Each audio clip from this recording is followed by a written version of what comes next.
ઇન્ડિયામાં આપણે ઈસરોની વાત કરીએ ને તો કોઈ પણ ટોપિક હોય આપણી છાતી ગર્વથી ફૂલી જ જાય છે. એમાં હમણાં રિસેન્ટલી ઈસરોએ સ્પેડએક્સ મિશન જે સક્સેસફુલી કમ્પ્લીટ કર્યું ને એના પછી અમેરિકા, રશિયા અને ચાઇના પછી ભારત ચોથો એવો દેશ થઈ ગયો છે જેની જોડે આ ટેકનોલોજી છે અને આ સપનું પૂરું પાડ્યું ઈસરોએ. તો જો તમે જાણવા માંગતા હોય આ સ્પેડએક્સ મિશનમાં એવું તો શું હાસિલ કર્યું છે ઈસરોએ અને એની સાથે સાથે આ જે હાસિલ કર્યું છે આ ટેકનોલોજી એનું ફ્યુચરમાં કામ શું લાગશે, તો એના માટે ધ્યાનથી સાંભળજો. હું તમને એક વાત કહું.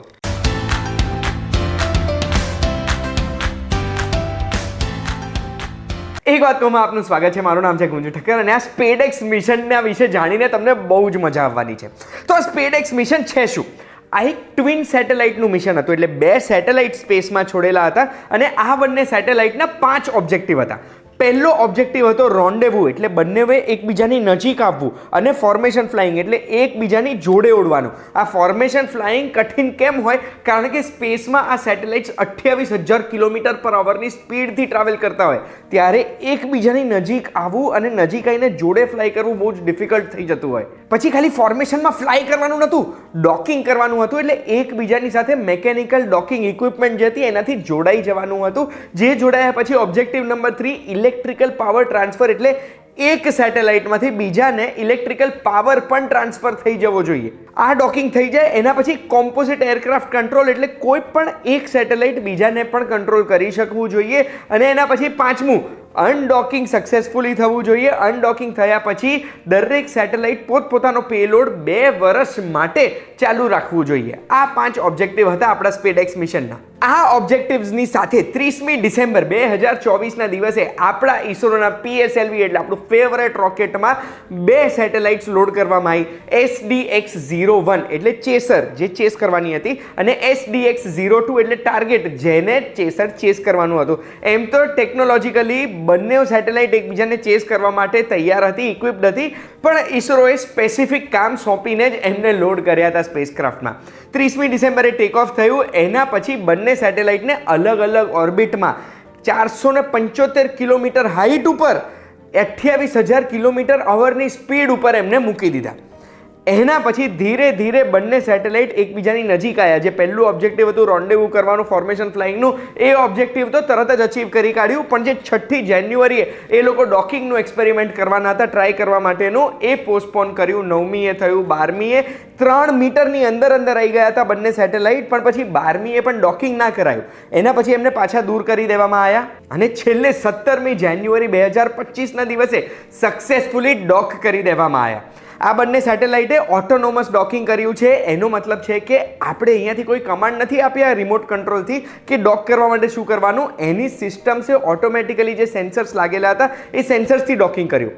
ટેકનોલોજીથી આપણને એવું પણ ખબર પડી કે બંને સેટેલાઇટ્સ જ્યારે એકબીજાના 5 કિલોમીટરના અંતરમાં આવી ગયા ને એના પછી બંને એકબીજાની સાથે કમ્યુનિકેટ પણ કરી શકતા હતા. અને એટલે બેવને ખબર હતી કે ક્યાં આવવાનું છે ને કઈ રીતે ડોક કરવાનું છે. ડોકિંગ પછી પાવર ટ્રાન્સફર પણ કમ્પ્લીટ થયું અને કોમ્પોઝિટ કંટ્રોલ પણ અચીવ થઈ ગયો. બેસિકલી આ મિશનના બધા ઓબ્જેક્ટિવ્સ સક્સેસફુલી કમ્પ્લીટ થઈ ગયા, જેના લીધે ભારત, અમેરિકા, રશિયા અને ચાઇના પછી ચોથો એવો દેશ બની ગયો જેમની જોડે આ ડોકિંગની ટેકનોલોજી હતી, જેને ભારતીય ડોકિંગ સિસ્ટમ નામ આપ્યું છે. તો સવાલ એ છે કે આ ડોકિંગ છે શું અને આપણે કેમ બીજા દેશ જોડેથી આ ડોકિંગની ટેકનોલોજી ખરીદી લઈને જાતે પોતાની ડેવલપ કરી? તો આ ડોકિંગ એટલે બે સ્પેસક્રાફ્ટને એકબીજાની સાથે મેકેનિકલી ડોક કરવાની પ્રોસેસ છે. મેકેનિકલી એકબીજા સાથે જોડાઈ જાય, જેવી રીતે ટ્રેનમાં 2 ડબ્બા એકબીજા સાથે જોડાઈ જતા હોય છે, એ જ રીતે સ્પેસમાં 2 સેટેલાઇટ્સ એકબીજાની સાથે જોડાઈ જાય, જેમને સ્પેસમાં સ્પેસક્રાફ્ટ બી કહી શકીએ. અને કેમ આપણે જાતે ભારતીય ડોકિંગ સિસ્ટમ એટલે BDSને ડેવલપ કરી? કારણ કે ઘણા બધા અટેમ્પ્ટ્સ કર્યા હતા બીજા દેશમાંથી ડોકિંગ ટેકનોલોજી ઇમ્પોર્ટ કરવા માટે, પણ કોઈ પણ દેશે આટલા ખર્ચે પોતાની ટેકનોલોજી ડેવલપ કરી હોય બીજા દેશને શું કામ આપી દે? એટલે જ આપણે જાતે ડેવલપ કરી હતી આ સિસ્ટમ. તો હવે સવાલ એ છે કે આ ડોકિંગ સિસ્ટમ ડેવલપ કરવાની જરૂરત શું પડી, એનો ફાયદો શું છે? તો તમને ભારતીય અંતરિક્ષ સ્ટેશન વિશે ખબર છે? ભારતીય અંતરિક્ષ સ્ટેશન એટલે એ ભારતનું પોતાનું એક સ્પેસ સ્ટેશન ડેવલપ થઈ રહ્યું છે. એટલે સ્પેસ સ્ટેશન સ્પેસમાં રહેલી એક એવી જગ્યા છે જ્યાં એસ્ટ્રોનોટ્સ રહી શકે. નાની નાની સેટેલાઇટ્સની એક સ્પેસ સ્ટેશન બહુ જ મોટું હોય. ઇન્ટરનેશનલ સ્પેસ સ્ટેશન તમને ખબર જ હશે, જ્યાં રેગ્યુલરલી અલગ અલગ મિશન્સ થતા હોય છે. એ ઇન્ટરનેશનલ સ્પેસ સ્ટેશનની સાઇઝ કેટલી છે? એક 5 બેડરૂમના ઘર જેટલી. એટલે 109 મીટર બાય 51 મીટરનું આ ઇન્ટરનેશનલ સ્પેસ સ્ટેશન છે. આપણે જો અગર ભારતીય અંતરિક્ષ સ્ટેશન બનાવવું હોય તો એક સાથે આટલું મોટી વસ્તુ આપણે સ્પેસમાં ના મોકલી શકીએ.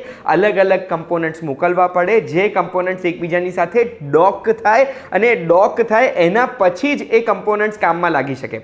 ભારતીય અંતરિક્ષ સ્ટેશન છે ને, એવું સાંભળવામાં આવી રહ્યું છે કે 5 મોટા મોટા કમ્પાર્ટમેન્ટ્સથી બનેલું છે. આ 5 કમ્પાર્ટમેન્ટ્સને તૈયાર કરવા માટે બી ઘણી બધી વસ્તુઓ સ્પેસમાં મોકલવી પડશે, જે સ્પેસક્રાફ્ટ્સને જોઈન કરવા પડશે, અને પછી ભારતીય અંતરિક્ષ સ્ટેશન ડેવલપ થશે.